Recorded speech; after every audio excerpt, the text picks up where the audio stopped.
If your crochet looks like this and it's getting wider up on all of the edges, I'm going to show you a simple way to get it straight just like this. So here I've got me a foundation chain with my regular 5.5mm hook for worsted weight yarn, and I'm going to do some half double crochets to show you what is causing those wide edges.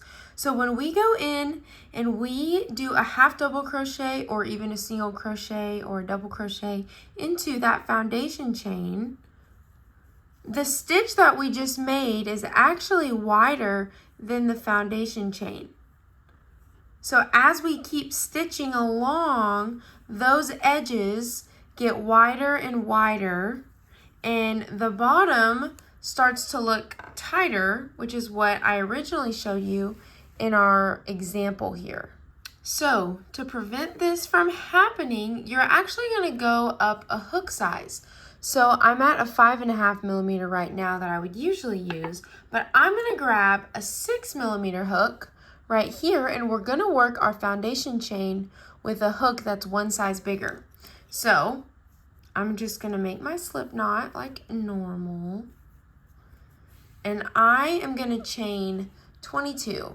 So you make those chains with the bigger hook until you get to your desired number of chains. Now, when you finish all of your chains, you will take that bigger hook out and put the smaller one right back in there and start crocheting like normal. So I'm doing a half double crochet, so I will start into the third chain from the hook, and I'll do a half double crochet, and I will do this all the way down.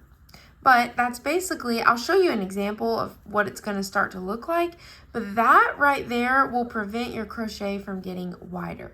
Now, if for some reason you don't have a hook that's a size bigger that you need to use, you actually can just do a looser tension on that foundation chain and just make the chains larger. Here's what my first row looks like after doing that. After several more rows, this is our finished project. You've got this nice uniform crochet piece with crisp, clean edges. So hopefully you can use this tip next time you run into this problem. Thank you so much for watching today's video. I hope that I was able to help you. And hey, if you're a beginner crocheter looking for some fun, beginner-friendly crochet projects, make sure to keep an eye out for my beginner crochet bundle that will be available for you soon. I will make sure to link that down below. And if you haven't already, I'd love to have you subscribe so that we can meet here again next week for another crochet tutorial. Thank you so much. Bye.